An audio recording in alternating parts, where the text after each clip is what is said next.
Hey, everybody, welcome back. Okay, so last time we talked about Christianity. Today we are jumping way across the world to talk about Buddhism. So this is going to be a bit different because we've been spending a lot of time on the Roman Empire. We've been spending a lot of time on what people would call, I guess, Western culture. Um, Things more to do with Greece and Rome and that part of the world. And we'll talk more about medieval Europe later on and how that's affected by Christianity. But now I want to talk about Buddhism. And Buddhism is thought of as more of a, quote, Eastern thing associated with China and India. But interestingly, it didn't start out being a big deal in China. It took a lot of time for it to get there. In the same way that Christianity started, in the Middle East with the Jews, and took a while to get to medieval Europe. And it took even longer to become the form we recognize today. So Buddhism is going to be pretty different. And in terms of what it is as a world religion, like Christianity and Islam, it's a world religion because it has a goal of sharing a message with as many people as possible and getting them to live a certain way, because it argues that that's the most important thing, is to live in that particular way. And all three of those share that feature that helps them to spread and is a reason why they're so popular and why people care so much about them. But Buddhism, if Christianity cares about heaven and hell and, salvation and Jesus and being a good person, what does Buddhism care about? Well, we'll find some of the same things, but not everything. And it also has goals that are pretty unique. So if we think back to Buddhism, right? If we think back to Hinduism, Hinduism was the religion of India, right? What were some of the common features of this religion of India? Well, you've got this idea of Brahman, this sort of universal soul, I guess you could say, that we're all a part of, which our individual soul, our Atman, is able to connect to and realize that it's a part of. So we realize that we're one with the universe. That's basically a classic Hindu idea. At the same time, there's lots of different gods. They all do different things, and there's different ones worshipped in different places. It's a lot like Greek mythology in that way. And Buddhism comes along in that cultural context where people are, trying to figure out how do they live and how do they connect with the universe. But Buddhism makes some arguments that people have been going about things the wrong way, and in fact should have a somewhat different goal. But just like Christianity was originally a movement among Jews, Buddhism was definitely originally a movement among Hindus, people in India. And now its goals became quite different, and now it's thought of as an entirely separate religion, but they're pretty closely related. Okay, now we can finally get into the slideshow here. The computer will let me. Oh, so yes, day 2 of World Religions, we tackle Buddhism. What's the deal with the Buddha? Okay, so the traditional story about the Buddha is that he started off as a prince in a wealthy family. That's pretty different than Jesus already. But this may be more of a mythological story. We actually don't know much that's officially really can be 100% verified about the Buddha. We more know his teachings and what he tried to promote. But the story it seems to be more used to illustrate some of his important ideas, using his own life as a way of talking about them.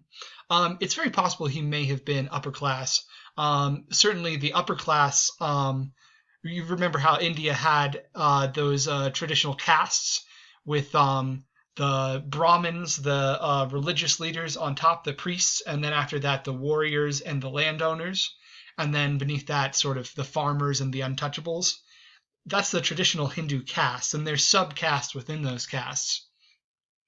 But if he was, well off, he would have been pretty well connected to Hindu religion. More so than someone who was in, say, the farmer caste. So it's very possible that this story is true in that sense anyway.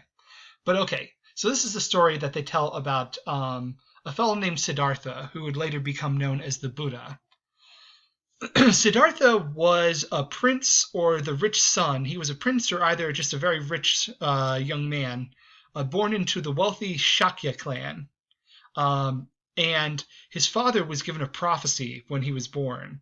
The prophecy was his son will either become a great king or a spiritual leader and go into the woods and meditate.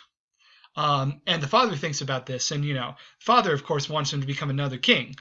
So he says, "Oh, okay, we can't have him going and becoming a religious leader." So the father decides, "I am going to raise him as decadently as possible to keep him away from all things religious and spiritual. I'm never going to let him even interact with a religious person." Um, so his way of doing this is to keep him inside the palace and just have him hang out with lots of beautiful girls all day. Basically, the father's goal is to make sure that Siddhartha never experiences any pain or suffering. Just keep him as happy and content and as ignorant as possible. And so Siddhartha lives that way for quite some time. But at one point, when he's a young man, the gods decide to intervene. And some versions of Buddhism do believe in the same gods as Hinduism. Um, the gods decide to intervene, and they convince someone in the palace to let him out of the palace to go exploring for once. This is a classic story. The sheltered young person goes exploring, and Siddhartha goes out 4 times. On his first trip out, he sees a sick man, and he asks the person who's with him, who is secretly a god, what is this? Because he's never experienced sickness before. Lucky guy. And the god explains to him, "Oh, this is sickness. It's one of the sufferings that we experience." And on the next round, he sees an old man, and he says, "What is this?" Because he's never seen an old man before. And they tell him, "Oh, that's old age. People get old, and their bodies break down and stuff like that." And his mind is blown. And then on the third excursion, he sees a dead man, and he's discovers, what, people can die, they just stop existing? And they say, yep, sometimes people stop existing. He says, how does anybody deal with that? And then finally, on his 4th trip, he sees a holy man. So he meets his first meditating sage, and the instant he sees that holy man, he says, I've realized there's so much suffering in the world. I am going to become a holy man and try to do something about it as a spiritual leader. So he goes into the woods, and ironically, his father's plan actually resulted in the exact opposite thing. If you never had experienced suffering before, it would be quite a shock to discover how much suffering there was in the world.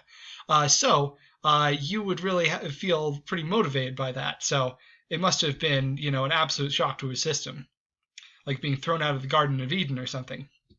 But he decides to become an ascetic, which is someone who denies himself pleasure. And this is what a lot of meditating sages in India do. They don't eat very much. They don't have sex. They don't do many pleasurable things. So that's where he starts off initially, but he gets to somewhere more complicated. There's a story that when he returns to the palace, he's surrounded by all the beautiful girls, and he can only see them as walking corpses, that they are decaying before his eyes because everything's decaying and everything is changing, and everything is suffering and decay and loss.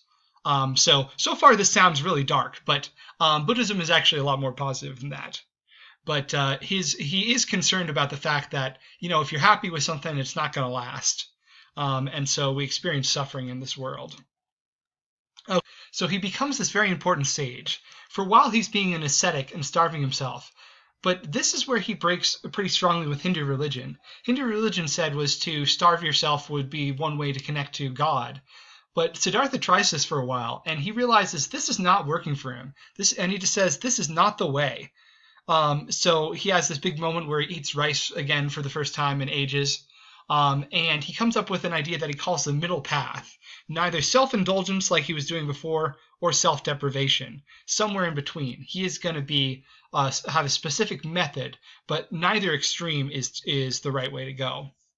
And so he could be, arguably, the historical Buddha is probably someone who is arguing against this sort of asceticism and this sort of self-depriving idea in Hinduism. So we can see maybe a movement within that religion there. Okay, so what does Siddhartha do next?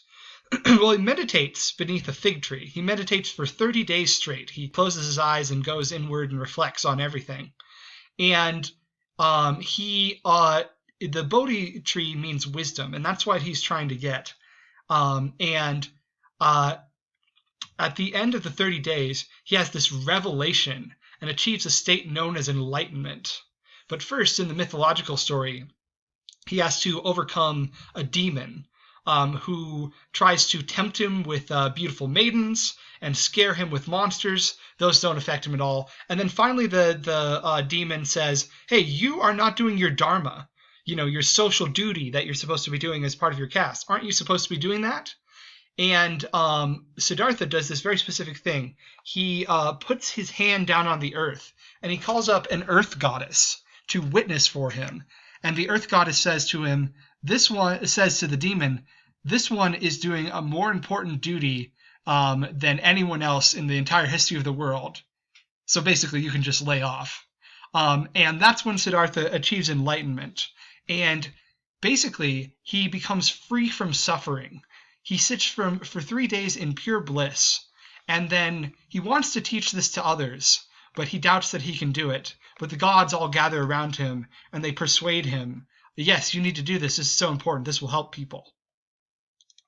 So this is the Bodhi tree, and this is a descendant, or perhaps the very same one that he is supposed to have achieved enlightenment under, which is why he's known as the Buddha. The Buddha is the enlightened one, and the Bodhi tree is the tree of wisdom or the tree of enlightenment. And enlightenment is this sort of knowledge of how to be free from suffering. And they still have that Bodhi tree in this part of northeastern India where he was teaching. So the Buddha's whole thing that he realizes is basically there is a way to be free from the suffering, or maybe another way to put it would be dissatisfaction everywhere in the world. And it's not so much that the Buddha thinks we should all be very goth and very sad about everything. It's just that he notices we keep running into dissatisfaction. In our lives, we aren't satisfied. We get attached to things and then they go away and we're sad about it. We run into all these problems that cause us turmoil and stress.